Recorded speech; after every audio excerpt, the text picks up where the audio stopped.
हामीले शैक्षिक सत्र हामी गत साल चाहिँ असार 1 गते सुरुवात भएको थियो।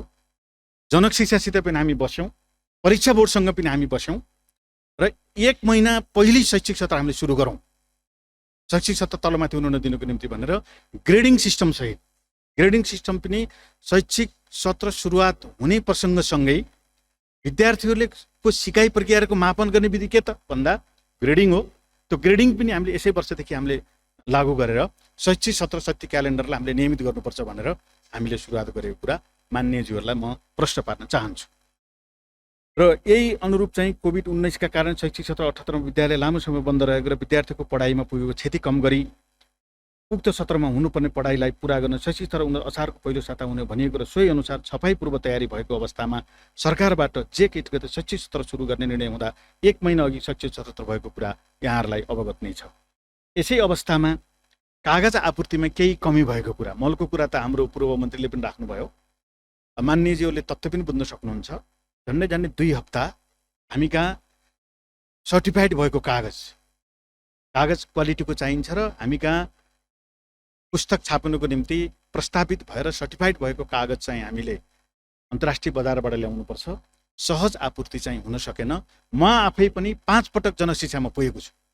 समयमा पाठ्यपुस्तक पुर्याउने प्रतिबद्धता हामीले सार्वजनिक रूपमा व्यक्त गरेको हुँदाखेरि समयमा पाठ्यपुस्तक जसरी नै पुर्याउनुपर्छ र हामी अहोरात्र हामीले ध्यान दियौँ, तर दुर्भाग्य चाहिँ कागजको आपूर्ति समयमा हुन सकेन।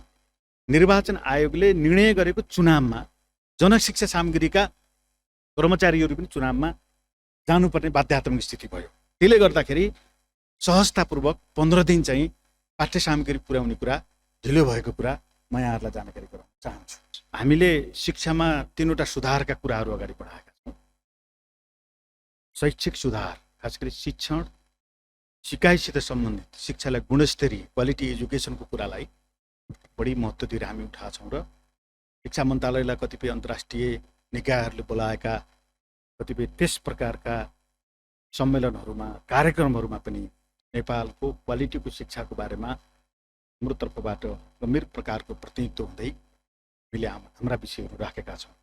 त्यसकारणले शिक्षण सिकाइको अहिलेको स्थितिमा सुधार गर्ने, भौतिक पूर्वाधारमा सुधार गर्ने र अप्ठ्यारो परेका कानुनी कुराहरूमा सुधार गर्ने, यसरी 3 प्रकारका सुधारहरू, भौतिक सुधार, कानुनी सुधार र हामीले शिक्षण सिकाइको सुधारलाई प्राथमिकता दिएर हामीले खास गरी दिगो लक्ष्य विकास अनुरूप केही विषयहरू चाहिँ सार्वजनिक गरेको कुरा माननीय सदस्यहरूलाई अवगत नै छ र मैले पुनः यहाँ स्मरण गराउन चाहन्छु।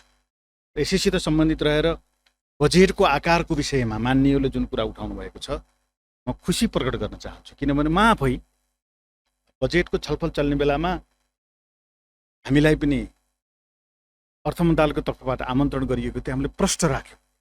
गत साल 2 वर्ष कोभिड थियो, स्वास्थ्यलाई प्राथमिकता दियो। स्वास्थ्यलाई यद्यपि मौलिक हक भएको हुँदाखेरि अझै पनि प्राथमिकता दिनुपर्छ, तर फेरि पनि अन्तर्राष्ट्रिय मान्यता अनुरूप शिक्षा नै सबै विकासको सम्भावनाको ढोका भएको हुँदाखेरि यो पटक चाहिँ शिक्षाको बजेट वृद्धि गरियोस् भनेर हामीले विशेष अनुरोध गऱ्यौँ र लगत्तै मैले सम्माननीय प्रधानमन्त्री कहाँ पनि गएर शिक्षाको बारेमा अलिकति बजेटको कुरा मैले अनुरोध गरेको थिएँ र त्यसै गरिकन शिक्षा मन्त्रालयको टिमसहित हामी योजना आयोगमा गएर पनि हामीले अनुरोध गरेका थियौँ र सिलिङ आउने बेलामा निरन्तरताको सिलिङ आयो।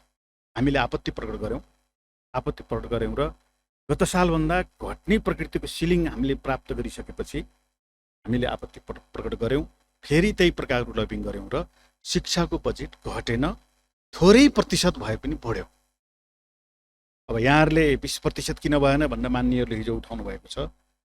अब 20% नभए पनि केही न केही चाहिँ प्रतिशत यो अहिलेको भन्दा बढाउने लबिङ चाहिँ शिक्षा मन्त्रालयले गरेको थियो। म आफै पनि धेरै ठाउँ गएको थिएँ। त्यसैलाई चाहिँ तपाईँहरूले सदनमा पनि उठाइदिनु भएकोमा म खुसी पनि प्रकट गर्न चाहन्छु। अब सम्माननीय सभामुख महोदय, आर्थिक वर्ष 2079-80 का लागि सरकारको कुल बजेट 17 खर्ब 93 अर्ब 83 करोड मध्ये शिक्षा विज्ञान तथा प्रविधि मन्त्रालयबाट कार्यान्वयन हुने सङ्घ प्रदेश र स्थानीय तहका लागि जम्मा 1 खर्ब 96 अर्ब 38 करोड छुट्याइएको छ। यो कुल विनियोजनको 10.95% हो।